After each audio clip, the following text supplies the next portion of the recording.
Bueno, bienvenidos a todos, a todas, a este nuevo encuentro de charlas virtuales de APSEPA. En este segundo encuentro del año tenemos presente al licenciado Santiago Palumbo, que es un querido y viejo miembro de la asociación. Es el director del Instituto de Coaching y Liderazgo para la Seguridad, un especialista en la materia. Y realmente un innovador en lo que hace a este campo. No es la primera vez que tenemos este tipo de encuentros, pero creo que el del año sí. En este año es la primera vez que tenemos este tipo de charlas. Así que, bueno, sin mucho más preámbulo, Santiago, te cedo la palabra y te dejo el espacio para, para que expongas. Bueno, Fabián, muchas gracias. Bienvenidos a todos. Para mí siempre es un gusto estas charlas porque me permiten exponer mi mirada con aquellas personas frente a las cuales esto que es el coaching lo quiero mostrar para de alguna forma empezar a confrontar puntos de vista y ver en la medida que esto puede ser de utilidad para mejorar lo que en definitiva es nuestro objetivo, el perfil profesional de todos aquellos que se desempeñan en la seguridad, tanto pública como privada.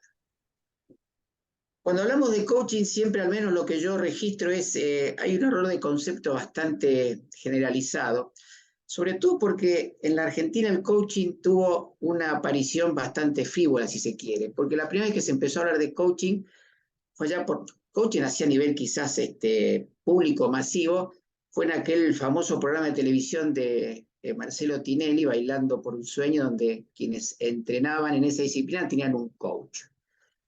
Y no es casual, porque el coaching en Argentina llega en los años 90 de especialistas de Estados Unidos, teniendo en cuenta que la Argentina estaba atravesando una situación económica de uno a uno y permitía traer este tipo de profesionales a la Argentina. Y nace en el ITBA, el Instituto Tecnológico de Buenos Aires, donde empiezan los primeros profesionales del coaching a llevar esta herramienta sobre todo al ámbito empresarial, que es donde empezó a desarrollarse.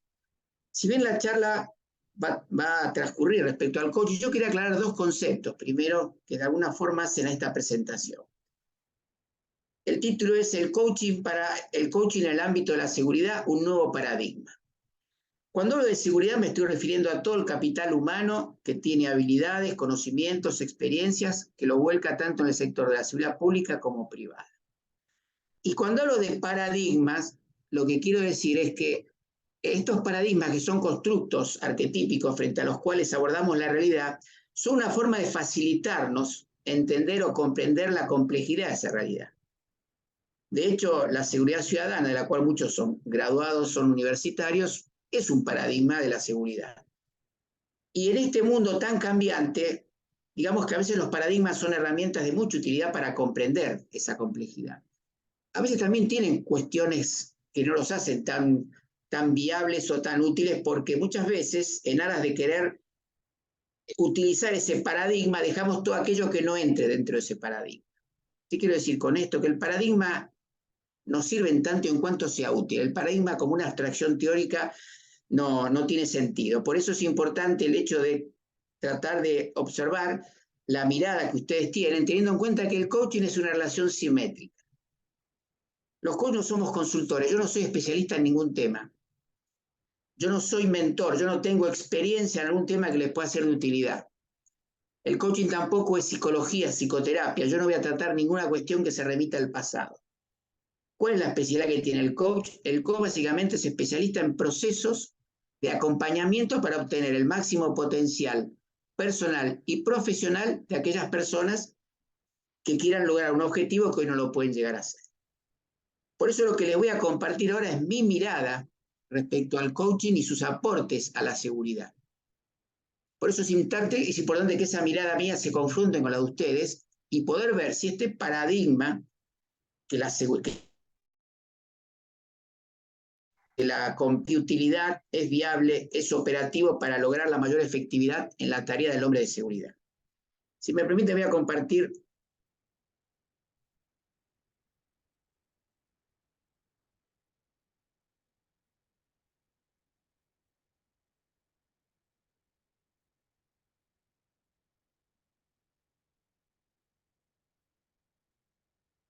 Y así como definimos lo que entendemos por la seguridad, lo que vamos nosotros a focalizar, el coaching, y lo que entendemos por paradigma, antes de empezar a tratar el tema en su aspecto más específico, a mí me interesa también con ustedes poder compartir lo que es una visión del mundo actual, porque de alguna forma el contexto es el que define a mi texto. Es un poco como la parte pasa en un poco en seguridad, ¿no? O sea, la escena del delito va a ser, o del ámbito que se quiera analizar, va a ser vital para poder entender indicios, evidencias o pruebas.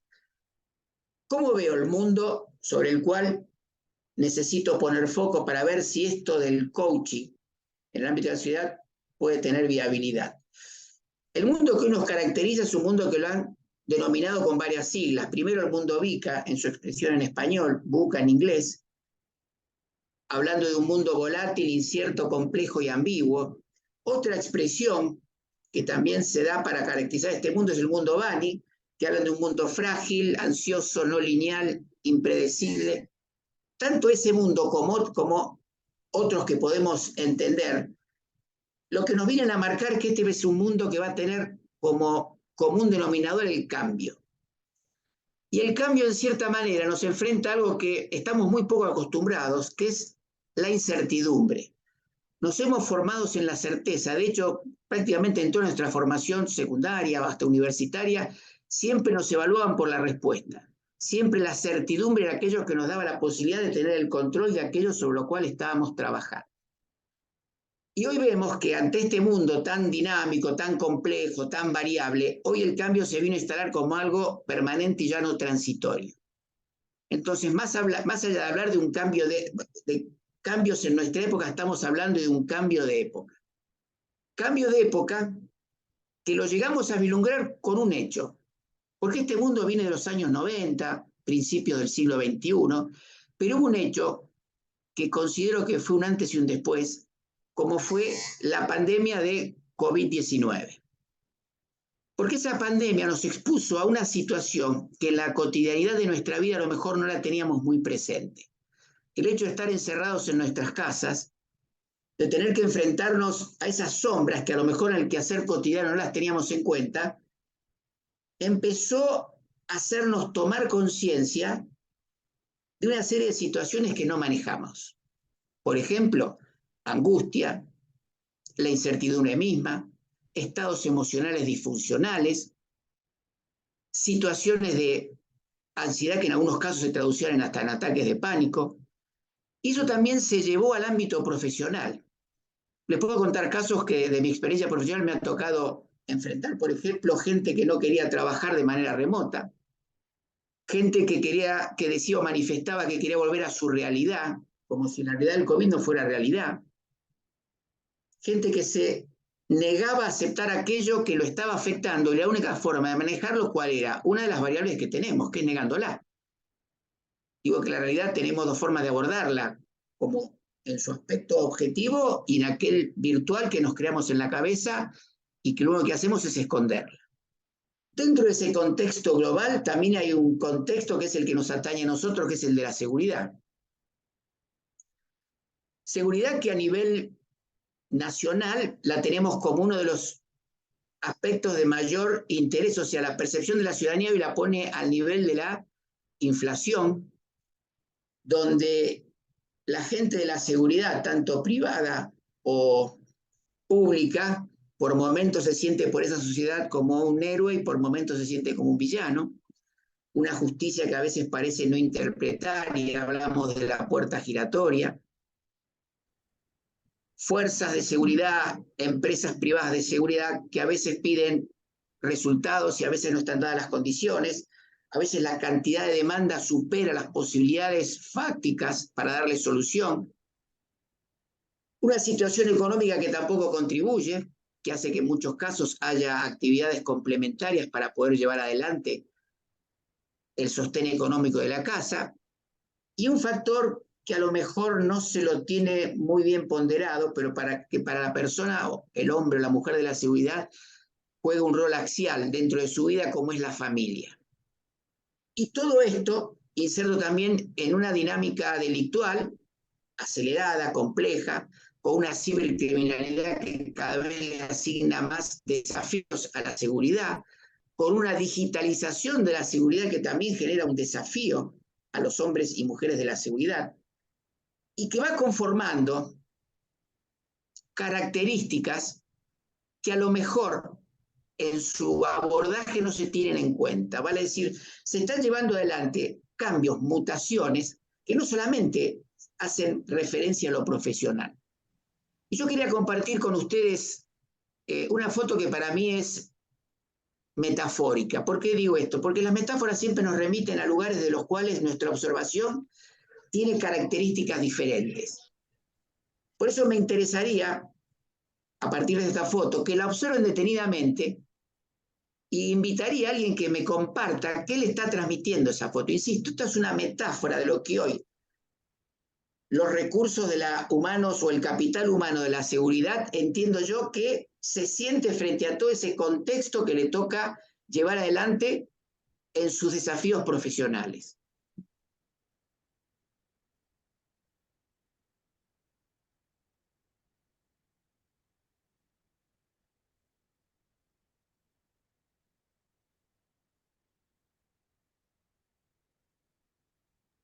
Como les digo, esta foto pretende ser una metáfora.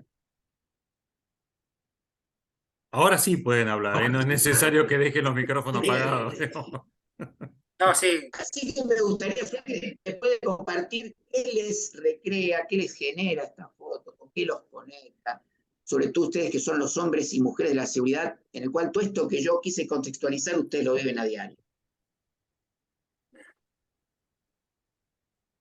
y no, yo creo que el excesivo blindaje, por decirlo, que tiene esta formación, pone en evidencia de que, bueno, que la seguridad necesita protegerse de cuestiones físicas, pero deja muy por lejos las cuestiones que son más em, emocionales o psíquicas, como llamarlo, ¿no?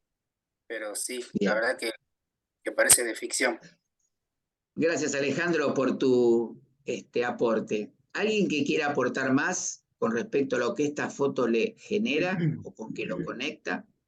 ¿O si encuentra alguna relación con lo que en su vida profesional experimenta? ¿Qué tal? Buenas Sobre todo, tardes, sí, ¿quién? Santiago. Sí, encantado.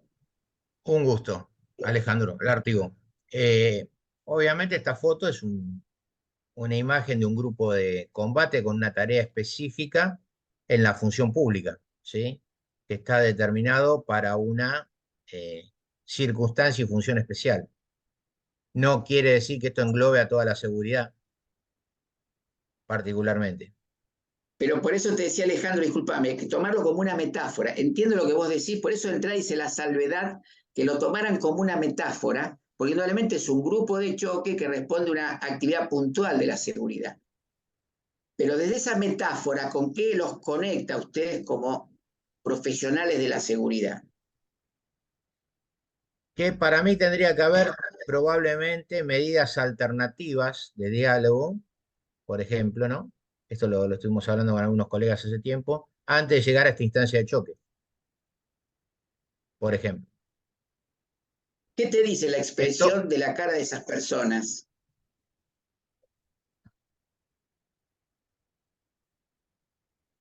la expresión, en cierto modo, resignación, por lo Bien, poco que se ve, ¿no? ¿qué más? Buenas tardes, Santiago. ¿Cómo les va a los compañeros? En lo particular, a mí me hace una remisión a la distancia que hoy por ahí tiene el Estado respecto a los ciudadanos, ¿no? Y esta estructura de cierta falta de empatía para con el ciudadano, con la problemática que vive actualmente, que no se puede llegar a conectar con toda esa coraza que muestra en la imagen, no se puede llegar a conectar con la problemática del día a día. Bien, No, gracias, Juan Manuel. te puedo hacer Sí, un pequeño aporte.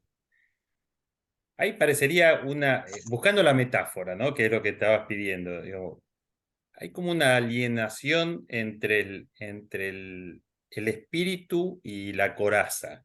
O sea, hay como una separación entre, digamos, ese rostro y esa coraza que protege al cuerpo versus el espíritu de esa persona. Parecería que hay yo le llamo alienación, una separación, digamos, tajante. Bien, gracias Fabián. Poco en línea con los, no sé si alguien quiere hacer algún aporte más al respecto. Un poco con lo que decís, Fabián, desde mi mirada, es lo que vos más o menos significaste. Creo que en la seguridad cada vez se tiende, y de hecho es una de las discusiones en Europa, ¿no? Si la tecnología va a poder reemplazar al hombre en la seguridad. Cada vez la cosa se hace más técnica, la digitalización termina siendo un gran desafío en las empresas, no solo de seguridad, sino en varios rubros. La digitalización es un gran desafío. Pero ¿qué pasa? Mayor capacitación, mayor tecnificación de la actividad, mayores responsabilidades, mayores desafíos. Todo ese andamiaje, toda esa estructura, ¿sobre quién recae en última instancia? Toda esa coraza sobre la que puede ser tecnología, como la queramos llamar, o especialización, o cada vez aparecen más, digamos, más desafíos para el hombre y la mujer de la seguridad. ¿Sobre quién recae? ¿Quién tiene que sobrellevar todo ese andamiaje, esa estructura? La Sí, Sobre la persona. persona. Por eso, para mí esta foto es un poco icónica porque me permite observar que cada vez tapamos más al hombre y la mujer de la seguridad y nos olvidamos de que esa persona va a ser la que va a dinamizar al profesional. Por eso la pandemia, y en esto puedo aportar la experiencia que me generó cuando en el año 2020 fui convocado por ACEPA a dar las primeras charlas, y me encontré con la sorpresa de gente de la seguridad de mucha experiencia. Se había encontrado con un desafío para el cual no había sido preparado, como era manejar la emocionalidad de aquellos equipos sobre los cuales le tocaba desempeñarse. Entonces, a veces, y no solamente en la seguridad, sino donde el coaching no está llevando sus aportes, en última instancia siempre hay una persona que dinamiza al hombre o la mujer de la seguridad, al deportista, al empresario, al CEO de una gran empresa. Siempre la conexión con el profesional es la persona. Y muy poco se habla de esa persona. O sea, lo damos como algo ya dado, algo ya establecido, que la persona tiene que estar en condiciones de llevar adelante ese tipo de desafíos. Y esta época que estamos viviendo de grandes cambios, lo que está poniendo de manifiesto es que una de las capacidades más relevantes que va a tener el líder del siglo XXI y por ende los profesionales del siglo XXI son sus habilidades y competencias para gestionar el cambio.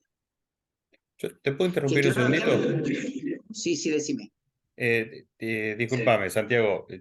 Me quedé enganchado con esto de la coraza y todo. Probablemente vayas a pasar por eso. Me quedó dando vuelta un tema que me preocupa mucho y que está, digamos, está oculto, pero que los que estamos en el tema lo sabemos mucho, que es esto de que le estamos agregando al personal cada vez más cosas en sí, más corazas, más responsabilidades o más, vamos a ponerle, más latería encima, a punto tal que lo lleva a tomar decisiones drásticas, y me estoy refiriendo a la cantidad de suicidios que hay dentro del personal de la fuerza de seguridad y las fuerzas policiales.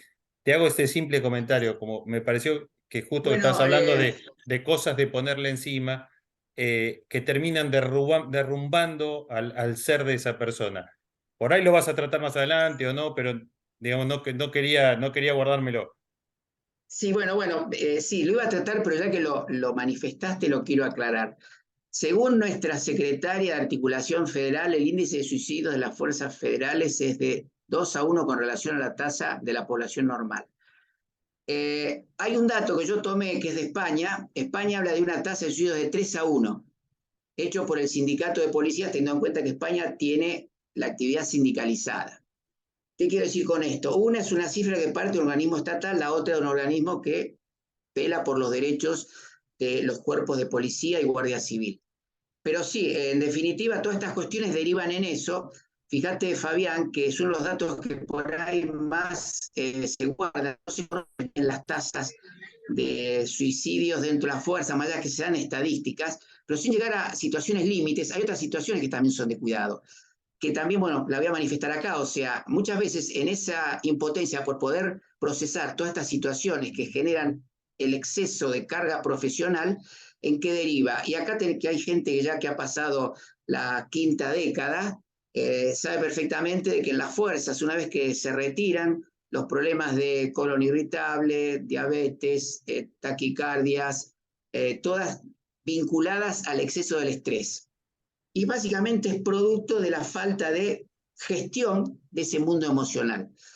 Y volviendo al tema del coaching, el coaching no solamente del ámbito empresario, como decía al principio, y un dato que conversaba con Fabián antes de empezar esta charla, el coaching ha llegado a dos ámbitos bastante conservadores y a lo mejor que entendían que este tipo de miradas no eran funcionales, como son los ámbitos de la defensa y los ámbitos de la seguridad. Teniendo en cuenta que son dos ámbitos bastante endogámicos, sobre los cuales este tipo de cosas siempre serán miradas con cierto recelo. Por supuesto que está todavía muy en ciernes esto, pero países como Estados Unidos e Inglaterra ya están manejando principios que hacen a la mirada que tiene el coaching, que es la que yo un poco quiero compartirles a ustedes. Entonces, después de esta mirada, y a mí también esta foto me hizo mucho sentido porque hay un libro de literatura infantil que habrán leído algunos que se llama El Caballero de la Armadura Oxidada, donde relata las contingencias de una persona que tanto había cuidado cierto tipo de situaciones en su vida que se había blindado de tal manera que había escondido su verdadera esencia. Entonces, cuando quiso actuar de manera auténtica, se había encontrado que tenía tunas y de corazas que de alguna forma habían desvirtuado su verdadero ser. Por eso esta foto a mí me conectó, ¿no? Con esa metáfora, el caballero de la armadura oxidada, porque estos hombres del grupo de choque, para mi mirada, representan esa distorsión que tiene el hombre con su profesión, vale decir, tanto ponderamos la profesión que el hombre queda subsumido quizás a lugares que desconocidos, sin tener en cuenta que va a ser ese hombre, ese ser humano el que va a potenciar a ese profesional. Entonces, ¿cómo vemos el coaching nosotros como una forma o como un nuevo paradigma para la seguridad? Al entender que es una manera diferente de interpretar al ser humano, su modo de relacionarse, de actuar y de alcanzar sus objetivos. El coaching nos viene a aportar una mirada que nos va a permitir observar la realidad y observarnos de un lugar diferente. ¿Y por qué cobra sentido esta nueva mirada? Porque quizás uno de los desafíos que tenemos las personas como líderes es poder salir de nuestra ceguera cognitiva. En toda etapa de aprendizaje, muchas veces sabemos que tenemos que aprender porque sabemos lo que no sabemos. El tema es cuando no sabemos lo que no sabemos. Ese es el mayor desafío. Y en los tiempos que corren, la posibilidad de ser proactivo frente a una situación es el hecho de desafiarme a tratar de ver qué cosas todavía no conozco que debería conocer. Y para eso necesito una mirada que me corra del lugar donde estoy parado. Yo pongo siempre el ejemplo del vidrio retrovisor en los vehículos. Vieron que el retrovisor tiene lo que llamamos un punto ciego, que cuando yo me corro veo la moto, veo aquel objeto que está dentro de ese espacio de ceguera que yo no logro ver. El coaching tiene esa finalidad. Y el desafío que tiene el coach con su coachee, que es con la persona con la cual acompaña, es acompañarlo a correrse de ese espacio de ceguera para ver lo que todavía no está bien. Inicialmente el coaching lo que buscó es maximizar el rendimiento de las personas. Muchos consideran o creen que el coaching solamente es para hacer de la persona alguien con cualidades, con valores que lo destaquen frente a sus semejantes. Es válido que eso es el coach de vida que se emplea, pero en las empresas, en las organizaciones, lo que se busca es que el profesional que trabaje en el ámbito sobre el cual el coach interviene pueda maximizar su potencial. ¿Y qué le impide maximizar su potencial? Las interferencias. Todos de alguna manera, en el afán de querer ser mejores, encontramos interferencias. ¿Qué es lo que habitualmente se hace para poder soslayar o evitar esas interferencias? Dentro de nuestra forma de observar la realidad, lo que hacemos es que cuando algo no tiene los resultados que queremos, cambiamos las acciones. Cuando después de cambiar acciones tenemos los mismos resultados, ¿qué hacemos habitualmente? Bueno, seguramente me tendré que capacitar más. Seguramente no cuento con las habilidades para poder solucionar esto que me está generando un problema. Y seguimos mejorando nuestras condiciones profesionales, creyendo que todo empieza y termina en lograr mayor capacitación para el desempeño de mi función. En este objetivo que tiene el coaching de evitar interferencias para maximizar el potencial y por último obtener un mayor rendimiento, decimos de que el coaching trabaja desde el presente hasta el futuro. El coaching, a diferencia de la psicología, no trabaja hacia el pasado. Trabajamos con personas sin ningún tipo de patología, personas sanas. Pero ¿qué ocurre? ¿Cuándo podemos trabajar con coaching y hacer una intervención de coaching? Cuando hay una brecha percibida de insatisfacción. Si yo me encuentro con una persona que cree que su vida está resuelta, o voy a una empresa como me toca ahí, me dicen que está todo fantástico, que no tienen problemas, no se puede hacer coaching. Si no hay un observador que percibe una insatisfacción en aquello que está haciendo, el coaching no puede hacer ningún aporte. Porque en la medida de que alguien no toma conciencia de la necesidad de mejora, no puede haber esa mejora que busca el coaching. Entonces, ¿cuál es el tema central donde nosotros nos centramos? Son las interferencias. Para ser un poquito más gráfico y teniendo en cuenta que el coaching se basa más que en conceptos, en aprendizajes, en experiencias, la voy a dejar de compartir. Voy a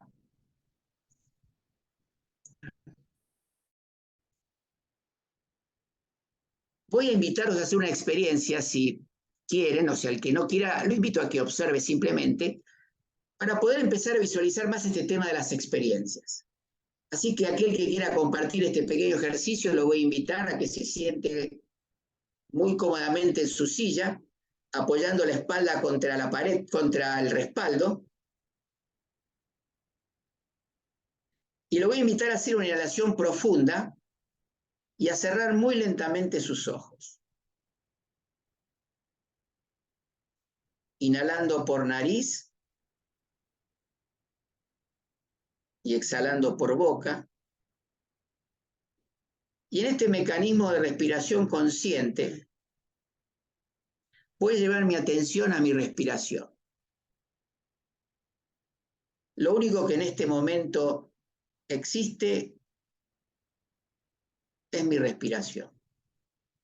Lo que pasó anteriormente a esta reunión ya no existe. Lo que va a venir tampoco existe. Lo único real es mi respiración. Si viene algún pensamiento, lo observo, no juzgo, no me peleo con ese pensamiento. Lo observo y en mi exhalación dejo que ese pensamiento siga su camino. En este momento, lo único real, lo único tangible es mi respiración.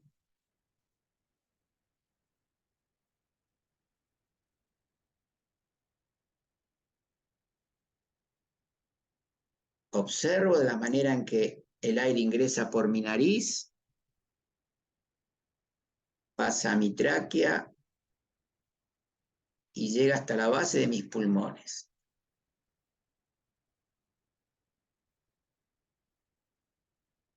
Exhalo y vuelvo a llevar el foco de mi atención a mi respiración.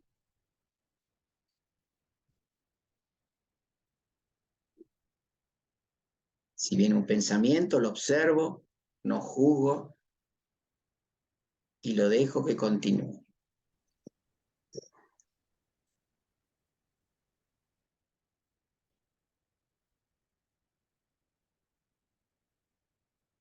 Sigo intencionando en ese mecanismo de respiración y mi atención va a tener foco en ese mecanismo.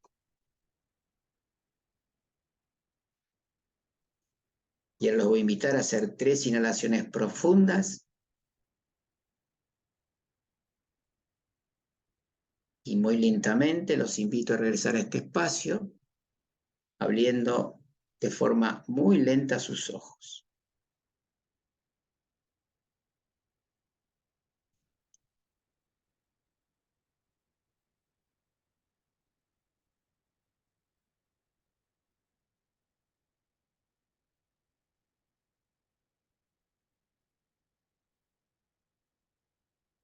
Lo que acabamos de llevar adelante es un ejercicio de mindfulness. Si bien tiene mucha similitud o connotación a lo que es una meditación, este ejercicio tiene como finalidad no relajarnos, sino llevar nuestra atención al momento presente, llevar nuestra atención al único momento en el cual somos efectivos tomando decisiones. Por eso quiero invitar a quien quiera compartir qué le dejó esta experiencia, qué notó, con qué se encontró, qué descubrió de esta experiencia.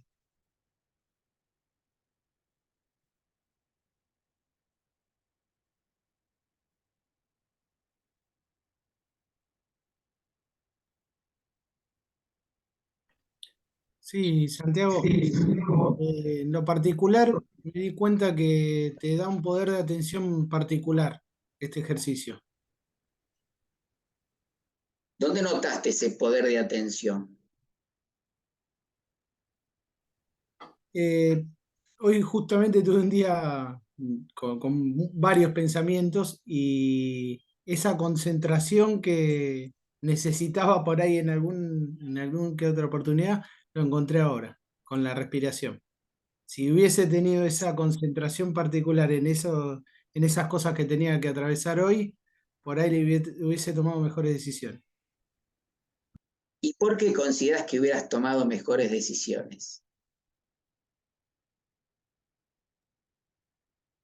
Eh, Considero que se puede llegar a dar porque este ejercicio de tratar de visualizar este pensamiento que decías que no lo juzgamos y lo dejamos que siga adelante, eso hoy no lo pude hacer. Hoy esas decisiones que te comento venían atravesados por esos pensamientos y bueno, no me dejaban tener esa claridad particular. Gracias, Juan Manuel, por compartir tu testimonio. ¿Alguien más que quiera compartir qué le dejó esta experiencia o qué interrogantes le generó esta experiencia a la luz de haber hecho este ejercicio?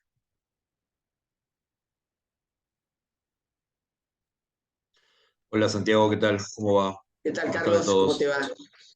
Bien, bien. A mí me trajo una tranquilidad extrema, concentrándome en la respiración, lo que decía que hace bastante no tengo y me pareció muy raro realmente. Es más, después me salieron los globitos de mensajes que me llegaron que no le había prestado atención. Me di cuenta que estaba muy concentrado. Bien. Gracias, Carlos. ¿Alguien más que quiera compartir? Santiago, yo no sé, Guillermo Ali me escribió por el chat, evidentemente está teniendo, le pedí si quería intervenir, evidentemente está teniendo problemas con el mic. Decía que, digamos, mientras trataba de esforzarse, más pensaba. Eso es lo que interpreto que puso, ¿no? Bien, qué bien. Bueno, qué bueno el testimonio. Gracias, Guillermo. ¿Qué pasaba con los pensamientos cuando los observamos y queríamos dejarlo pasar? ¿Alguien me puede compartir qué le sucedió? Si lo pudo dejar pasar la respiración, si se quedaba Sí, enganchado. te comparto mi experiencia. Fue tratar de mantener la mente en blanco sin ningún pensamiento, creo que fue lo más difícil de este ejercicio. Y bueno, uno trata de llevar adelante el trabajo de controlar solamente la inhalación y exhalar el aire, pero bueno, te empiezan a venir cosas en la cabeza y bueno, con tus palabras que decía de no juzgarlo y dejarlo salir, bueno, hasta que casi al final de la experiencia sí me sentí un poco más tranquilo y en total control de lo único que importaba en ese momento, que era respirar. Gracias, Alejandro. Bueno, esta experiencia, que como se habrán dado cuenta, como les decía, tiene la base de la meditación, responde a tradiciones ancestrales que los budistas llevaban a cabo hace más de 2500 años, como es la meditación, para lograr no poner en blanco la mente, sino para lograr que esa mente no me tome, que los pensamientos no me tomen y poder yo manejar mi atención con relación a aquello que quiero ponerle interés. Dicho en esos términos, como todo puede ser susceptible a verse de diferentes puntos de vista. En cambio, la neurociencia hoy nos aportó elementos fácticos o tangibles con relación a esta pequeña experiencia. Hoy sabemos que tenemos una red neuronal por defecto, que es aquella que nos conecta con nuestros pensamientos automáticos. Y tenemos la red ejecutiva central, que es aquella que nos permite estar atentos al momento presente. ¿Cuál es la importancia de poder visualizar estas dos redes? Que como decía recién Juan, saber cuando estoy tomando una decisión, desde qué lugar lo estoy tomando, desde qué nivel de conciencia lo estoy tomando. Para el coaching, como para Mindfulness, esto delimita dos modos de ver la realidad. Paso a compartir, si me...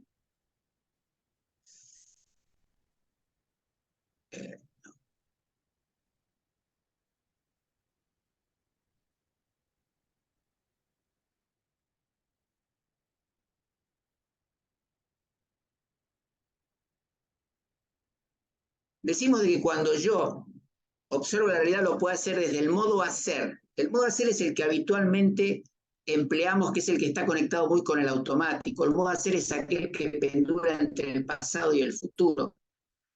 Es aquel que de alguna manera es objeto de ese bombardeo de pensamientos que tengo permanentemente, teniendo en cuenta que nuestra cabeza recibe más de 60.000 pensamientos al día, la mayor parte negativos.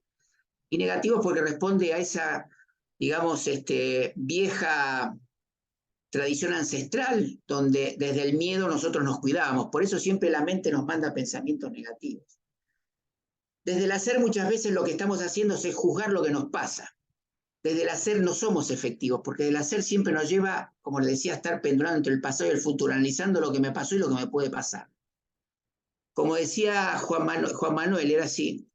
Es lo que hablamos el modo ser. El modo ser es ese al cual yo los quise acompañar en este ejercicio. Es aquel que lo único que existe es lo que estoy haciendo.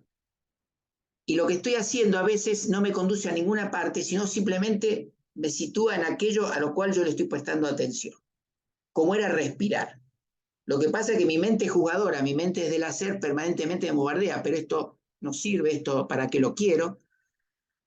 Algunos no hicieron el ejercicio, no sé qué habrá pasado en su cabeza, algunos estarían cansados, dirían, ¿qué voy a hacer esto? No me interesa. O sea, yo no estoy jugando, simplemente estoy mostrando lo que vi en pantalla. A veces nos cuesta meternos en nuestro mundo interior, porque cuando vamos al modo ser, lo único que descubrimos son nuestras sombras y nuestras luces. Toda esa dificultad que tenemos para estar en ese modo ser, para estar atentos, para estar en eje, es lo que marca nuestro interior. Y en épocas de gran complejidad, cuando frente a un equilibrio inestable y complejo el mundo exterior, yo no tengo un equilibrio estable en mi mundo interior, ese choque no es para nada beneficioso. Y si yo no sé desde el nivel de conciencia que actúo, como decía Einstein, abordar un viejo problema con el mismo nivel de conciencia que lo generó, me va a hacer que no soy efectivo. Y cuando hablo de conciencia, acá también quiero hacer una salvedad. Esta conciencia sin ese, el nivel de conciencia es el que me determina dónde estoy parado. Ustedes habrán visto que cuando alguien pierde la conciencia, el médico que le dice, ¿dónde está? ¿Qué día es hoy? ¿Cómo se llama? Quiere ver si está ubicado en tiempo y espacio. Según el nivel de conciencia, yo actúo o genero la otra conciencia con ese, que es la conciencia que me permite abordar la realidad, entenderla, razonarla, experimentarla. ¿Qué ocurre? Si yo no sé en qué nivel de conciencia abordo la realidad, ahí puede venir un sesgo. Y paso un ejemplo, ¿no? Una cosa totalmente rutinaria, cuando, por ejemplo, tenemos a alguien que depende de nosotros y llega habitualmente tarde. Y de 10 días, el día 11º también llega tarde. Indudablemente que de mi mente, desde el hacer, ya voy a jugar, este tipo siempre llega tarde, no me voy a poner en la situación presente y poder hablar con él. Porque automáticamente es como que me salen todos esos juicios que están a nivel subconsciente y actúo en lo que llamamos el automático. Lo importante es saber desde qué lugar actúo. Y el modo ser no es el modo en el cual tenemos más familiaridad. Eso es lo que se entrena desde el mindfulness. Y digo entrenar porque es algo de lo cual no todos tienen conciencia de ese modo ser. ¿Cómo el modo ser? Yo estoy consciente de lo que estoy llevando adelante. Soy consciente de lo que hago. ¿Por qué sos consciente? Porque yo siempre actúo así. Chao, me fui al modo hacer, me fui al automático. Salí de esa presencia. ¿Y por qué la respiración? Porque lo único que me da presencia es la respiración. Por eso del coaching, cuando tratamos de acompañar a aquellos coaches en un proceso de desarrollo, lo primero que tratamos al iniciar la sesión es que respire, que suelte el lastre del día y trate de ubicarse de manera presente en el momento sobre el cual él va a ser más efectivo, que es el momento presente. Ahí decía también Juan Manuel que tomó decisiones y si hubiera estado presente hubiera tomado otras mejores decisiones. Por eso el hecho de diferenciar si estoy en modo hacer o modo ser va a ser vital para ser más efectivo, nada más. Teniendo en cuenta de que lo que me está pasando en la cabeza simplemente son pensamientos. Y la cabeza piensa. Y yo soy el responsable de ver qué pensamientos escucho. Pero para saber qué pensamientos escucho, tengo que tener en claro estos dos modos de actuar. Yo no soy mis pensamientos, yo soy el que piensa. Y esa es una de las principales interferencias que las personas tienen para lograr la efectividad de su quehacer. Y voy a pasar a un ejemplo simple, pero como estamos en modo fútbol, creo que lo van a poder entender. Ustedes observen que un jugador de fútbol, sobre todo equipos de primera línea que tienen coach deportivos, cuando van a patear un tiro penal, tienen la mirada en la pelota. Fíjense que todo jugador que saca la mirada de la pelota y ve la tribuna, hay muchas probabilidades de que erre el penal. ¿Por qué? Porque cuando ve la tribuna lo conecta con qué, si lo erro, qué me va a pasar, si lo tiro afuera, si no clasificamos por el penal. Ese hombre se fue de su modo ser, presente a su modo hacer, a juzgar lo que le pasa.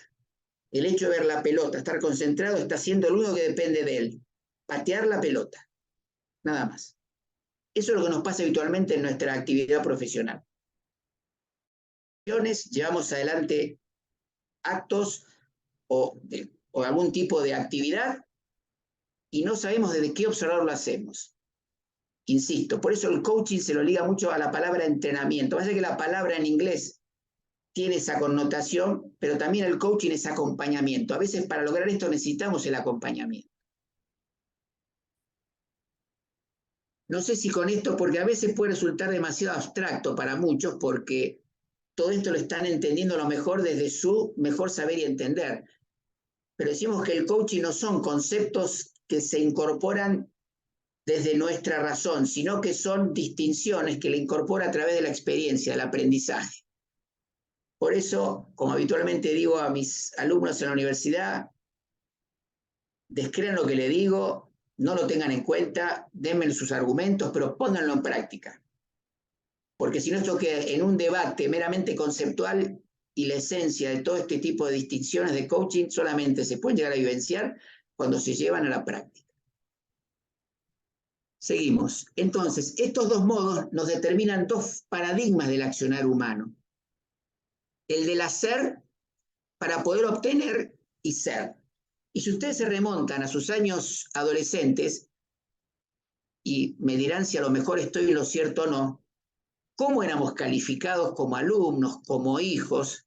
Si hacíamos las cosas bien, obteníamos la recompensa que nos hacía ser ese buen hijo, ese buen alumno, y si se quiere también ese buen profesional. Siempre lo que determinaba mi ser era lo que mi hacer determinaba. A medida que yo obtenía resultados, era. Entonces yo así, era mi título, era mi casa, era mi coche. Mi ser iba a estar conformado por aquello que yo obtenía. Desde este nuevo paradigma del ser, decimos que yo salgo al mundo a ser para obtener. Vale decir que a mí el obtener no me va a dar mi condición de ser. Si yo me siento un buen profesional y estoy totalmente convencido no hace falta los resultados, más que los resultados van a determinar para el resto.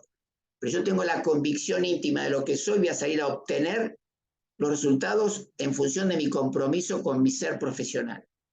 Esto es una forma de resignificar el resultado. Yo no quiero decir que los resultados no son importantes, sí, pero no dependen de nosotros. Más allá que yo pongo y comprometo todo mi ser para llevar adelante algo, sabemos perfectamente que a veces los resultados se dan y otras veces no se dan.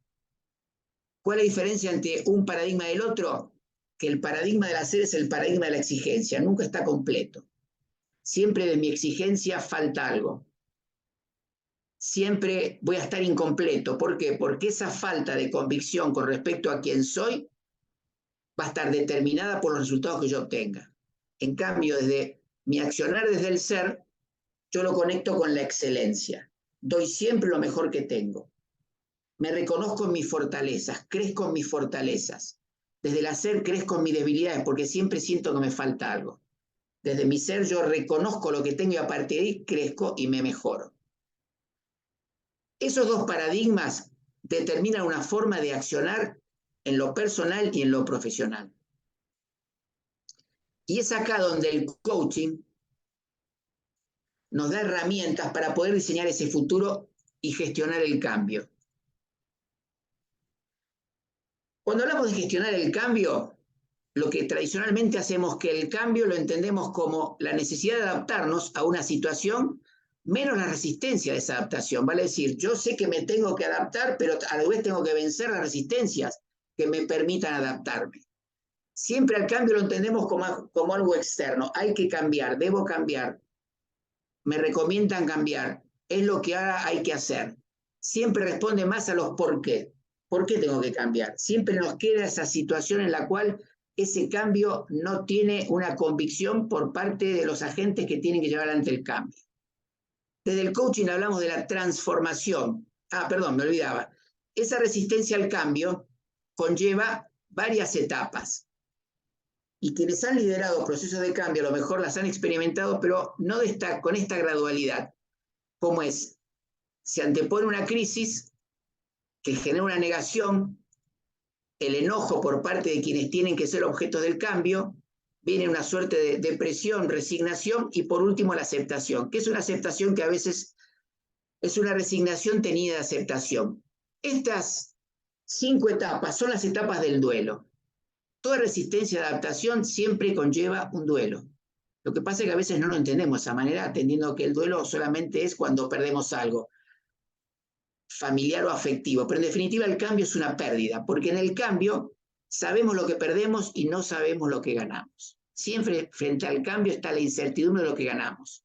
Por supuesto que quienes acompañan el cambio nos dicen todas las bondades que tiene ese cambio, pero para nosotros siempre está el interrogante que ¿por qué tengo que cambiar? Si en definitiva yo me sentía cómodo dentro de esa situación. Desde el coaching hablamos de transformación.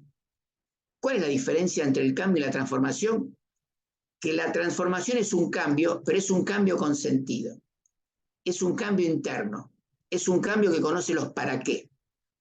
Vale decir que en toda transformación, la piedra angular de esa transformación está ¿dónde? En el sentido de la transformación. Y en ese sentido hay mucha literatura que viene a abonar esta propuesta de transformación. Y tomo la que habitualmente más ejemplifica, que es la del doctor Viktor Frankl, ese médico psiquiatra que vivió en un campo de concentración y que inventó la logoterapia, que es la búsqueda de sentido a la vida, donde él nos dice que la última de las libertades humanas es la libertad interior, que es la libertad de elegir. O sea que frente a cualquier adversidad siempre hay una voluntad interna que es la que me permite darle sentido a las cosas. Lo que ocurre es que muchas veces, más allá que nos lo propongamos, nos cuesta encontrarle sentido a aquello sobre lo cual nos queremos transformar. Yo le decía al principio de que cuando me quiero mejorar en mi ser profesional, cuando los resultados no se dan, cambio las acciones.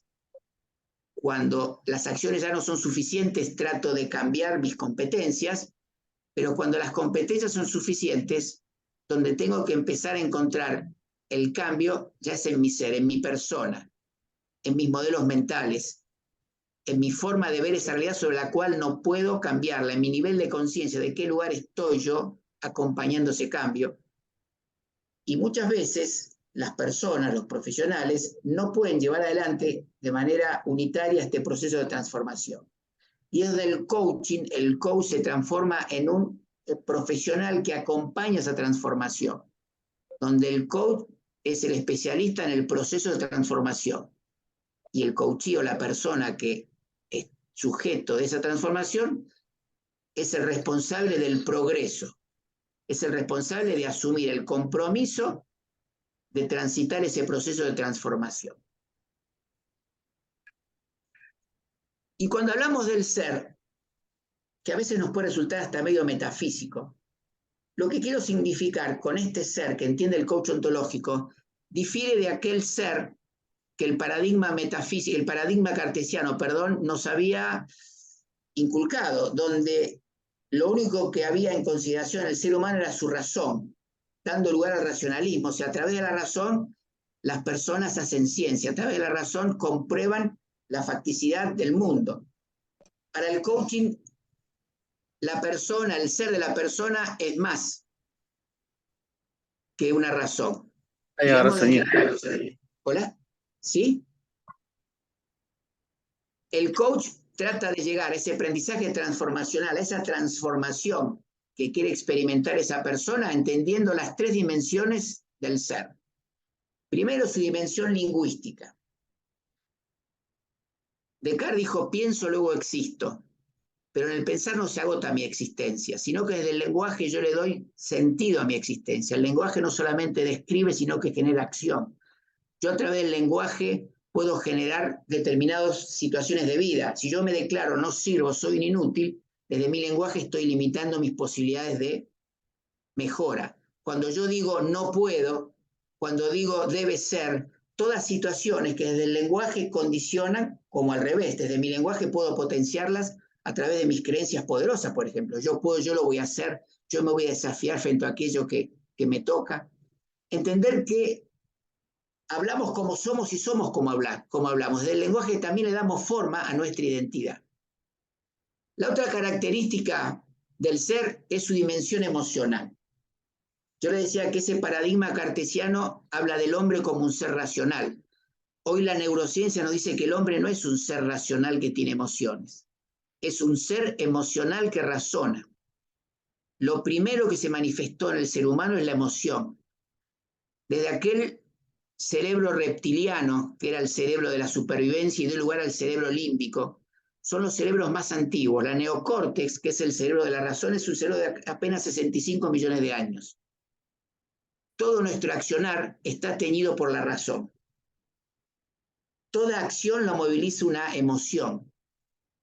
Lo que pasa es que somos analfabetos emocionales. Y si me permiten, esto es una observación personal, una observación diría empírica. El mundo de la seguridad es un mundo, y en mi caso que durante 10 años pertenecí a una fuerza de seguridad, lo primero que me enseñaron de que los problemas se dejaban en la puerta de la dependencia de la unidad, del escuadrón o donde fuere.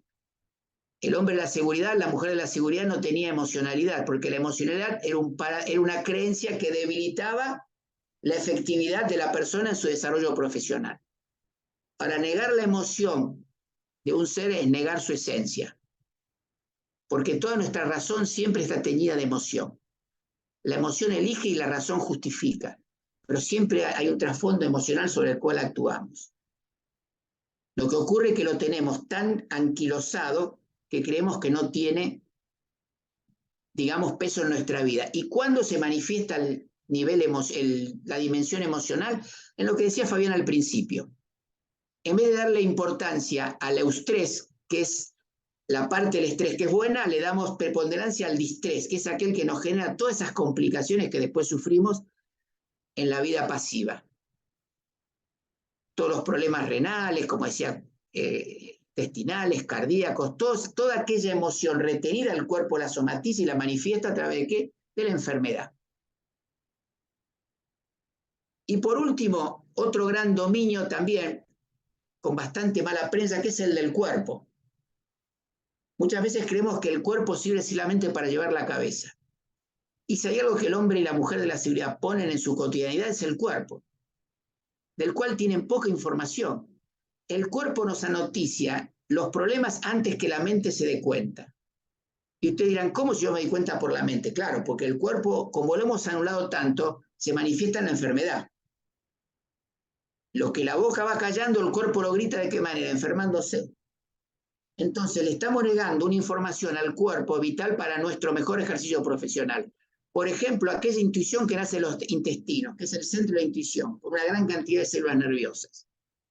Lo que pasa es que la intuición se manifiesta en la mente porque, lógicamente, esa primera señal de nuestro estómago no la registramos. No tenemos en cuenta lo que se llaman los marcadores somáticos. Manejar una emoción como el enojo, tan habitual en un mundo que permanentemente hostiga, como es el que vive el hombre en la seguridad, ese enojo cuando se manifiesta se desbordó. Y el enojo avisa cuando va llegando a nuestro ser. El enojo nos va dando información. Y en la medida que sepamos gestionar nuestras emociones, vamos a poder hacer de ese enojo, en vez de una fuerza descontrolada, una fuerza que puede potenciar nuestras mejores capacidades. Entonces decimos que esta trilogía de lenguaje, emoción y cuerpo, en coherencia son los que determinan la aparición del ser, de la mejor versión que tenemos como personas. Lo que pasa es que esa trilogía, esa coherencia se da en un estado de conciencia presente. Si yo llevo mi cabeza al pasado me voy a deprimir, si la llevo al futuro me voy a angustiar. La única paz que encuentro es en el presente. El problema es que ese modo ser lo tenemos poco ejercitado. Entonces, voy a agregar un cuarto dominio que es el que va a dar la coherencia a estos tres, que es el dominio espiritual, pero no espiritual entendido en sentido religioso. Espiritual lo entendemos en sentido de presencia. Y en esto voy a tomar las palabras de Anthony de Melo, que es un jesuita, que nos decía que el despertar de una persona es cuando está presente. Una persona espiritual es una persona despierta, una persona que tiene conciencia del momento que está viviendo. Entonces, esa coherencia la logramos de esa única manera. Por eso es tan importante el hecho de tener en cuenta ese nivel de conciencia sobre el cual actuamos. Entonces, ¿cuál es ese paradigma del accionar humano que hoy para la seguridad, desde mi observador, entiendo que va a contribuir a la efectividad en la tarea? Es que yo desde el hacer voy a maximizar mi conocimiento. Desde el ser voy a maximizar mi autoconocimiento, voy a maximizar esa sabiduría que es la que me va a permitir obtener la mejor información en el momento apropiado y para tomar la decisión más efectiva. Las habilidades blandas y duras. Hay un error de concepto con respecto a estas habilidades duras y blandas, porque cuando hablamos de potenciar la persona se dice, bueno, pero estamos teniendo nociones de manejo de la empatía, de habilidades para comunicarnos mejor, tratar de tener habilidades para motivar a nuestro personal, pero son todas habilidades que nacen del hacer. Las habilidades que son importantes son las habilidades que llamamos de empoderamiento, porque cuando yo soy empático desde el hacer, soy empático desde mi razón, porque no tengo autoconciencia emocional. La empatía que cuenta es la empatía emocional, la empatía que tiene registro en mi propia emocionalidad, y de esa emocionalidad voy a entender la empatía de mis equipos. La empatía que me permite conectar con mi motivación y motivar a mis equipos. Las habilidades que me permiten inspirarme para inspirar a mis equipos. Desde estas habilidades, el líder ya no es el mejor del grupo, es el mejor para el grupo. Desde esta característica de habilidad del ser, el líder ya no genera seguidores, genera nuevos líderes. Por último, cuando yo aumento mi conocimiento, aumento mis aptitudes. Por supuesto, mis aptitudes profesionales van a tratar de aumentar mis conocimientos profesionales. Pero va a ser mi actitud la que los va a multiplicar. La aptitud va a sumar, pero la actitud es la que lo va a multiplicar. ¿Cuántas veces en nuestros equipos tenemos a alguien que no tiene la aptitud profesional que buscamos, pero tiene la actitud para potenciar la que tiene? ¿De qué vale una aptitud dormida si no se pone en práctica, si no lleva a la acción? Entonces, desde el hacer decimos que conformamos nuestro liderazgo profesional, pero será el del ser donde conformamos el liderazgo que lo va a potencializar. El liderazgo personal va a ser el nexo en ese liderazgo profesional y es en definitiva el que le va a dar brillo, el que le va a dar efectividad. Porque siempre atrás de un profesional hay un líder personal. Este es el gran, de alguna manera, hito de relevancia que dejó la pandemia. ¿Por qué? Porque en niveles altos de dirección, el coaching se llevó a la práctica, sobre todo en la alta gerencia, incluso en las fuerzas de seguridad, a niveles de cuadros de oficiales superiores. ¿Por qué fue relevante? Porque a lo mejor a ciertos niveles pareciera ser de que había cuestiones que ya estaban como conocidas o superadas. Sobre todo en empresas, en CEOs de empresas, gente con más de 30 años de experiencia, se pensaba de que a esos niveles hablar de la persona era como una suerte de subestimar la inteligencia o la capacidad de ese líder. Pero la pandemia puso de manifiesto que por más que haya experiencia sobrada al respecto, siempre hay un hombre que tiene situaciones inconclusas. Siempre hay una persona cuya habilidad emocional puede ser sujeto a ser vulnerable. Por eso, Yuval Harari, que es este pensador israelí tan en boga, nos dice que las habilidades para un futuro más importantes en un líder van a ser la estabilidad mental y la inteligencia emocional. Dado que tenemos un mundo que va a tener sucesivas revoluciones, y dicho en estos términos, digo revoluciones porque van a ser cambios disruptivos de manera permanente. Tenemos frente a nosotros desafíos como es la inteligencia artificial, el metaverso, una generación Z que está en gateras, que es esa generación que es nativa digital, súper informada, muy adicta al cambio, donde prácticamente todo tiene que ser desafiante, donde la rutina es algo que no la tiene muy bien vista, donde para ellos todo este mundo disruptivo les es algo totalmente normal, donde tienen un manejo de las redes que hacen de que todo se maneje justice time, todo en tiempo real. Entonces, decimos que el gran desafío del líder ahora, la brújula tiene que apuntarla hacia adentro, la salida es hacia adentro. Antes de ver el mundo me tengo que ver a mí. ¿Desde qué observador observo ese mundo? ¿Desde qué lugar, desde qué nivel de conciencia estoy observando? Para poder interpretar aquellos sesgos perceptuales que pueden afectar mi mirada. Teniendo en cuenta que cuando observamos somos sujetos y como sujetos lo observamos desde nuestra perspectiva, de nuestros modelos mentales. Que cuando discutimos con alguien, esa famosa frase, usted no me entiende, yo estoy discutiendo con otro modelo mental. Cuando seguramente tengamos que discutir con jóvenes millennials o centennials, habrá modelos mentales que tendremos que tratar de desafiarnos para tratar de entenderlos. Teniendo en cuenta que hoy la realidad no es lineal, es multicausal, es sistémica. Entonces, ¿qué encontramos como núcleo de liderazgo profesional? El liderazgo personal. Núcleo, como dije anteriormente, que es el que le va a dar la característica al liderazgo profesional. Más empático, más desafiante, más disruptivo, más afecto al cambio, más flexible, más vulnerable, siempre una persona que le va a dar características. ¿Y cómo va a estar compuesto ese liderazgo profesional? Una identidad personal. Cuando yo sé quién soy, sé a dónde voy.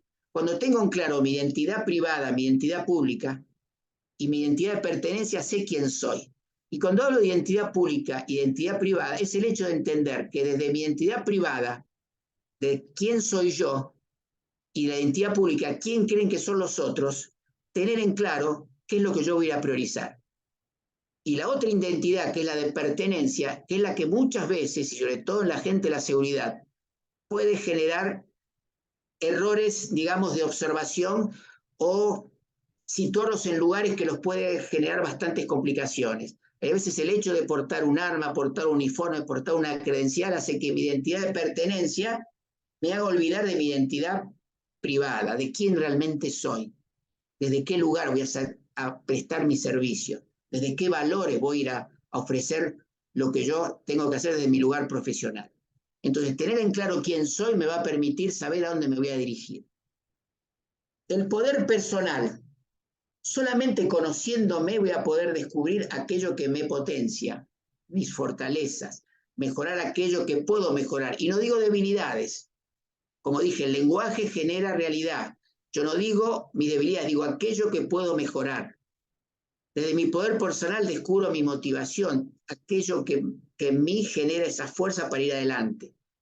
muchas veces buscamos la motivación en el exterior y lo que estamos haciendo es incentivos. Yo de un ser motivado salgo a motivar a mi personal, a mi equipo, a mis instituciones, pero solamente eso lo puedo hacer si conozco qué persona soy. Y cuando yo sé quién soy, sé el poder que tengo, voy a poder construir esa visión personal. No hay peor, digamos, cuando yo tengo la acción sin visión es un caos, es un sueño.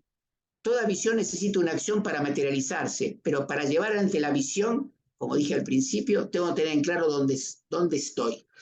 Esto ocurre algo similar como cuando yo pido un remis.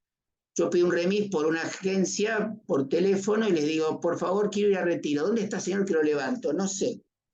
Si yo no sé dónde estoy, no va a poder llegar a donde quiero. Siempre partimos del final, a dónde quiero ir, pero no parto desde el principio. Y yo construyo futuro desde el presente. Cuando construyo futuro, poniendo en claro el lugar donde tengo que llegar, lo único que estoy haciendo es una ficción. Esto es como con una maratón. Tengo el kilómetro 42, pero el kilómetro 42 lo suelto. Mi primer desafío es correr el primer kilómetro y accionar para correr ese primer kilómetro que dará el resto de los kilómetros, el 1, el 2, el 3, el 4, y así sucesivamente. Pero solamente eso es posible en la medida que yo sepa quién soy, dónde estoy parado, qué puedo hacer y qué no puedo hacer. Entonces, cuando yo sé, quiero y puedo lograr lo que me proponga. Por último, quiero dejarles un pequeño ejemplo, como para que puedan anclar todo esto. Yo digo de que la nariz está arriba de la boca. Si por 3 días yo no me lavo la boca, seguramente no tendré el mejor olor. Y seguramente quienes estén rodándome lo van a percibir. Y es un poco el conflicto humano. Yo percibo todo lo que me rodea menos lo que me afecta a mí. Entonces, y esto un poco respondiendo al lema de nuestro instituto, solamente conociéndonos vamos a ser mejores para nosotros mismos y para los demás. Les agradezco el respeto con que he sido escuchado y ahora me gustaría liberar este espacio para honrar lo que dije al principio, esta relación simétrica que es el coaching y poder escuchar su mirada, que es la que a mí me interesa mucho para poder ver desde qué lugar yo estoy observando la realidad que les compartí.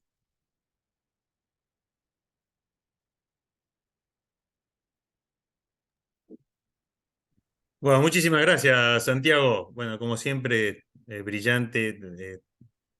Nada, ganas de escucharte largo y tendido. Seguramente nos vamos a encontrar en alguno de los cursos que ya tenés preparados. Que dicho sea de paso, mientras se va preparando para hacer alguna pregunta y se van desinhibiendo los participantes de la charla, paso el chivo. Tenemos preparado un lanzamiento de una diplomatura en conjunto con la Universidad FASTA de Mar del Plata, de dictado virtual para el segundo cuatrimestre o segundo semestre del año. Bueno, cuyo director va a ser querido Santiago Palumbo. Así que, bueno, nada, los que estén interesados los estaremos esperando. Llegado el momento, estamos ajustando los detalles finales, ¿no, Santiago? Sí, si Dios quiere, ya en agosto estamos tratando de fijar los días y la fecha de inicio, pero va a ser en agosto, si Dios quiere. Sí. Así que, bueno. Bueno, ahora sí, los escuchamos. Aprovecho unos minutos porque me tengo que retirar, tengo que entrar a una cursada. Así que muchas gracias, Santiago. La verdad, muy enriquecedor todo el aporte que hiciste. Es una temática que me gusta mucho y tal vez, bueno, en algún momento a futuro nos encontremos en alguna diplomatura, esté asistiendo como alumno. Gracias, Muchas Alejandro, por tu gracias asistencia. y gracias a todos. Gracias, Ale, Fuerte abrazo. gracias.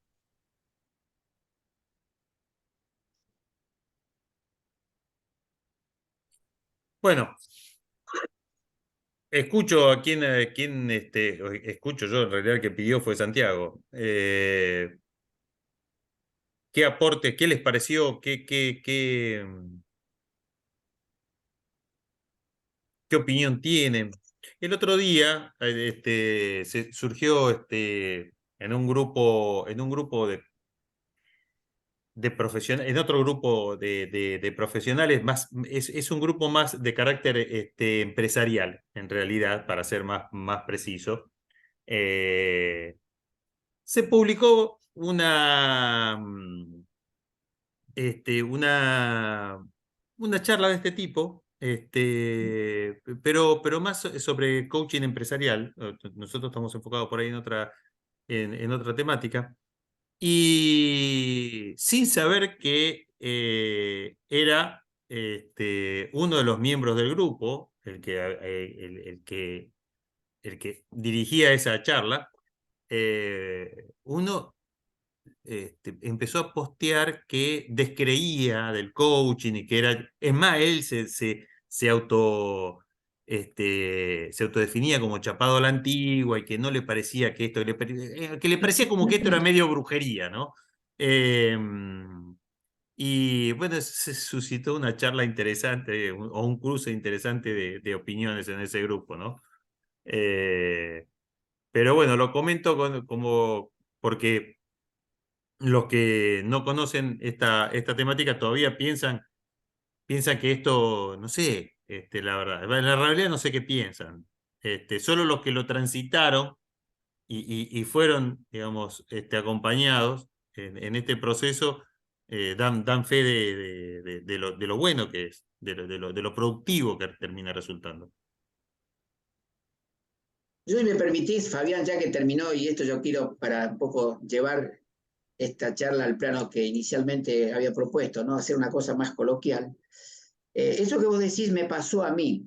Yo, mi carrera profesional durante casi 40 años la transcurrí en ámbito de inteligencia, seguridad y defensa. 3 ámbitos sumamente endogámicos, conservadores y muy reacios a la permeabilidad de este tipo de disciplinas. ¿El nombre? ¿Hola? Y yo en un principio, cuando empecé a incursionar dentro de esta disciplina del coaching, yo había formado analistas de estrategia, de inteligencia y de seguridad como docente, pero desde un plano que es el que yo había comentado acá, desde el hacer, ¿no? Jamás, incluso, fíjate que desde ese plano se habla de los sesgos cognitivos, pero se habla de sesgos como algo, digamos, que vos aprendés, lo incorporás, pero independientemente de que lo asocies a tu persona. Y para mí fue un descubrir el hecho de pararme desde mi observador y verme a mí. Y esa tridimensionalidad del ser, lenguaje, emoción y cuerpo, fue un gran descubrimiento, sobre todo en lo emocional, máxime teniendo en cuenta que la gente de defensa y seguridad, todo lo que es emocional, yo he hablado con muchos responsables de brigadas que operan encubierto y demás, y yo les hago una pregunta: ¿usted cuando va a operar le pregunta a sus hombres cómo están, tienen miedo? Y si no, ¿cómo le va a preguntar que tienen miedo? Y vos fijate que el error de concepto al respecto, que dentro de la gestión de la emoción, el hecho que alguien manifieste su emoción es lo que le ayuda a manejarla, a gestionarla. Si vos me tengo miedo, yo te lo digo, seguramente ya pierdo eso, porque mi cuerpo ya lo absorbió y listo. Entonces, ¿qué pasa ahí? ¿Cuál es la diferencia? Una cosa es que yo tenga miedo, otra cosa es que el miedo me tenga a mí. Entonces, que alguien tenga miedo no es malo, es inherente a mi condición de humano que se quiere preservar. Y fíjate que esa creencia durante muchos años y sigue existiendo en la seguridad. Tengo un ejemplo que por eso me da elementos de juicio para argumentar lo que digo. En la diplomatura del año 2021, del 2021, digo bien, tuvimos de alumno a uno de los jefes de escuadrón que está combatiendo en la zona más caliente de Rosario, Villagobernador General Gálvez. Entonces yo estas cosas que manifestaba siempre se lo preguntaba a él para tratar de salir de mi espacio teórico, más allá que tengo algún conocimiento, para llevar a alguien que estaba en el plano fáctico de la realidad. Y hoy que tengo contacto con él me dice que sí, que realmente le ha servido de mucho para manejar a su personal en un contexto de extrema sensibilidad como es el que está viviendo Rosario. Por eso les dije al principio, todas estas cuestiones que hacen al coaching, no es cuestión de quedarse en la abstracción conceptual. Si no lo llevamos a la práctica, la cosa termina siendo eso, sobre todo el tema de la meditación. Yo cuando empecé a incursionar en la meditación, imagínate los prejuicios que sobrevenían, los budistas, yo creí que iba a ser, yo soy un católico apostólico practicante, para mí entrar en incursión en el budismo era como que desafiar mi fe y me costaba. Bueno, una vez que superé esos prejuicios, me di cuenta de que la verdad que eso me hacía muy bien a mí, era un aprendizaje que me hacía ser más efectivo, Por eso en algún futuro, y te lo digo Fabián, quiero dar un proceso de reducción del estrés con mindfulness en la asociación, porque es una herramienta de mucha utilidad para poder gestionar nuestros estados de estrés y evitar todas esas creencias donde yo como hombre de la seguridad tengo que absorber todo eso porque soy un hombre duro y la seguridad es así. Y en este mundo vinimos para sufrir. Y el sufrimiento es opcional, el dolor es inevitable. El sufrimiento es un juicio. Todas esas creencias lo que hacen es deteriorar nuestra calidad de vida personal y profesional. Bueno, justo esto me trae al título de la charla. Vos, cuando hiciste el título de la charla, lo finalizaste con un cambio de paradigma. Y este es el cambio de paradigma, porque el sujeto de la seguridad, y ni hablar el sujeto policial, estaba construido, porque era construido de esa manera, el sujeto rígido, que no tenía emociones, que obedecía y acataba.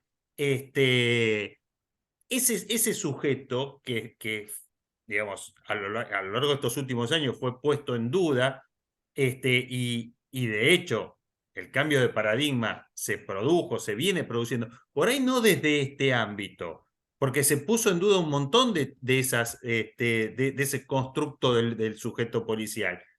Digamos, todavía no entró en esta variante de la disciplina que vos estás manejando, pero evidentemente hay un cambio de paradigma, pero termina apuntando hacia ahí, termina apuntando hacia lo que vos estás expresando.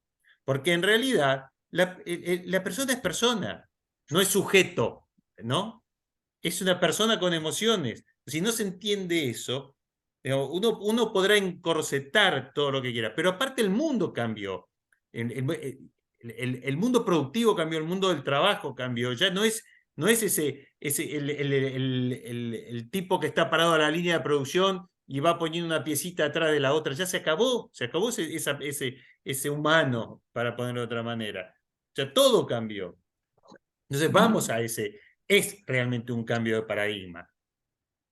Bueno, por eso el interrogante, Fabián, quedó mucho cuando hablábamos el tema del título, un nuevo paradigma del liderazgo, ¿no? Es un cambio de paradigma porque, como vos bien decís, los primeros graduados en seguridad nacen en el año 82. Prácticamente la cultura de seguridad es una cultura policial porque fue su simiente de la cultura de seguridad, parten de las fuerzas policiales. De hecho, Fentanes, que es en el que crea la carrera, es un nombre de la Policía Federal. Antes hablábamos de ciencias policiales. Y toda esa mutación va a llevar muchos años porque está muy arraigada. Entonces, el coaching, más que un paradigma de liderazgo, es un paradigma cultural. Es entender a la organización integrada por un cúmulo de personas en una red de conversación a través de ciertos tipos de inteligencia emocional. Porque en definitiva se conforman eso las organizaciones. Son redes de conversaciones de seres emocionales. Dicho en estos términos puede ser demasiado edulcorado para una cultura de la seguridad porque todo tiene una connotación rígida. Tengamos en cuenta que las policías son fuerzas piramidales, militarizadas y corporativas. Y eso se trasladó un poquito a la cultura de la seguridad. No digo que no se está perdiendo, pero todavía los graduados en seguridad no han logrado poner su impronta en el nuevo paradigma de la seguridad. Y esto nos hace ver al hombre de la seguridad o a la mujer desde un lugar diferente. Pero fíjate que también cambió el punto de vista, porque ya hablamos de policía de proximidad. O sea, vos tenés hacia adentro esa conformación institucional. Pero hoy el funcionario, digamos, es un miembro de la comunidad, está en contacto con la comunidad, resuelve conflictividades dentro de la comunidad. Entonces, es otra la relación también. Y insisto con esto, en un mundo, digamos, que es otro. Digamos, es otro. Vos hablaste de las nuevas generaciones, o sea, la cabeza de la gente es otra, la velocidad con que funcionan las cosas son otras. Entonces, tiene que estar adaptado a eso, tiene que estar adaptado al cambio permanente. Digamos, esa construcción del sujeto rígido lo rigidiza también en su pensamiento. Entonces, tener que tomar una decisión rápidamente digamos, para resolver una conflictividad que está en permanente cambio, no es esa persona la adecuada. Necesitas otra adaptada a este momento, con flexibilidad, con otro entendimiento de lo que pasa en el que tiene enfrente. A mí me parece, ¿puedo opinar algo? Sí, por favor, Sí, sí, sí. estábamos esperando. En realidad todo esto era una conversación para que alguien se enganchara. Quizás yo haga un aporte para entrar en el debate, ¿no? Porque me parece fantástico lo que acaba de decir Santiago y lo que acotas vos, Fabián, también. Pero pareciera que los que comandan o dirigen las fuerzas de seguridad desde un ministerio del interior o de seguridad de acá en la provincia, pareciera que estos conocimientos que dice el señor Palupo no los tendrían muy claros, ¿sí? O sea, no tienen el conocimiento o no quieren entender que un personal policial tiene sentimientos y emociones. Lo digo esto porque hay una fuerza llamada UTOI con 5.000, 7.000 tipos, digo tipos no discriminando a la mujer, ¿no? Hombres y mujeres, los tuvieron 20, 25 días parados al rayo del sol, en pleno mes de marzo, como un número, ¿sí? Donde detrás de cada hombre, cada mujer, hay hijos esperándolos, madres, padres, y los tienen como un número de acá para allá. Esto es una crítica y autocrítica hacia la fuerza de la cual estoy hablando. Mire, Adrián, le quiero hacer un comentario al respecto. Adhiero a lo que usted me dice. Los cambios no son fáciles y llevan su tiempo. Por eso yo me siento orgulloso porque, y agradezco siempre a Fabián esta posibilidad, porque creo que estamos generando una simiente importantísima. Yo les puedo asegurar de que estamos incursionando en un tema que a la larga va a ser muy productivo para la seguridad. En mi caso, cuando yo empecé en la Fuerza de Seguridad antiguamente, estudiar o tener un grado universitario era una herejía.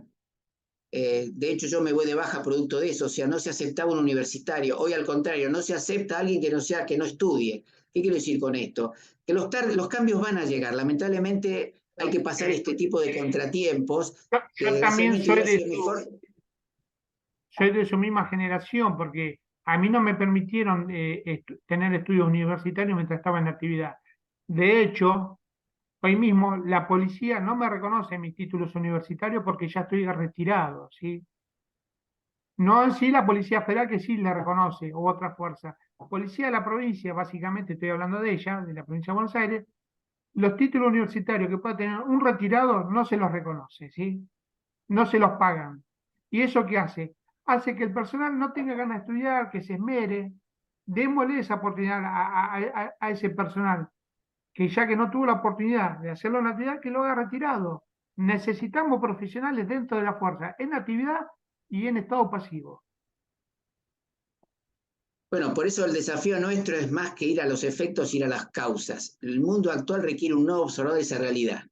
Un observador que sea flexible, que trate de ver que la realidad es cambiante y es compleja, para poder evitar este tipo de contratiempos que en definitiva después se traducen en personal que deja la fuerza o personal que no lleva adelante su función de manera efectiva, o sea, tiene un correlato, tiene un daño colateral. Pero bueno, como pasa en coaching, siempre desde el coaching decimos que tenemos que hacer lo que depende de nosotros.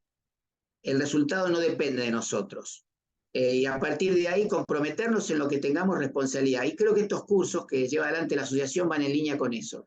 Este es nuestro aporte y como decía la Madre Teresa de Calcuta, una gota de agua en el océano no es nada, pero sin esa gota no habría océano. Y yo creo que estamos contribuyendo a que ese océano de transformación se materialice. Bueno, fantástico, Santiago, como siempre. Si no hay más intervenciones, yo no tengo más que agradecerle a nuestro orador, que siempre está dispuesto para darnos una clase magistral. A todos ustedes que se han tomado este tiempo para poder estar con nosotros en esta horita y media. Y bueno, nada, invitarlos a que visiten la página nuestra. Sí, Santiago, ya te doy la palabra. Invitarlos a que visiten la página nuestra porque ahí nosotros estamos anticipando todas las charlas, cursos y debates que la asociación está haciendo, más allá de las publicaciones y publicidades que hacemos. Santiago, te escucho. No, quiero invitarlos a la próxima diplomatura donde todo esto que hablamos hoy en esta hora y media que compartimos van a ser 4 meses con todo un equipo de coach, que ese proceso de transformación o de aprendizaje transformacional al cual hice mención se lleva adelante a través de 4 meses de estudio, de prácticas, en donde ustedes descubren ese observador al cual ya hacía mención. Esa tarea, ese desafío de tratar de mejorarse, bueno, lo acompañamos con el compromiso de ustedes de desafiarse a llevar adelante esa transformación. Así que espero contar con su presencia en agosto cuando demos lugar a la segunda edición de la diplomatura. Sí, cómo no. Quiero agregar que no es nuestro primer, no es nuestra primera diplomatura, no es nuestro primer curso. Santiago ya ha dictado con certificación de la asociación varios de estos cursos y ya hemos hecho una diplomatura que fue la que mencionó anteriormente con titulación de la UAI, de la Universidad Abierta Interamericana, que tuvo un éxito tremendo. Y bueno, nada, en esta oportunidad, este 2023, la vamos a lanzar junto con FASTA. Nada, era para agregarle un poquito más de condimento, Santiago. Bueno, está bien, pero quería pasar el aviso. Bueno, los tendremos en cuenta todos ustedes para poder invitarlos y bueno, y esperar encontrarlos. Consulta, Bueno, Fabián, Fabián. disculpa. Sí. ¿Van a dar alguna certificación de esta disertación o algo? ¿Por correo? En la planilla que ustedes llenaron cuando se inscribieron está la opción de tener el certificado. Si te llegó de vuelta por correo, ahí la tenés. En tu última instancia, nos escribís a cualquiera de los correos, al de administración, o al de info, o al de Santiago, y te comunicas con nosotros y ahí te terminamos de ajustar los detalles. Excelente, excelente. Muy bueno, Santiago, lo felicito. Gracias, Adrián. Y gracias a todos. Bueno, muy buenas tardes a todos, que tengan una linda noche. Nos vamos a preparar la cena y será hasta el próximo encuentro. Hasta la próxima. Hasta la próxima. No.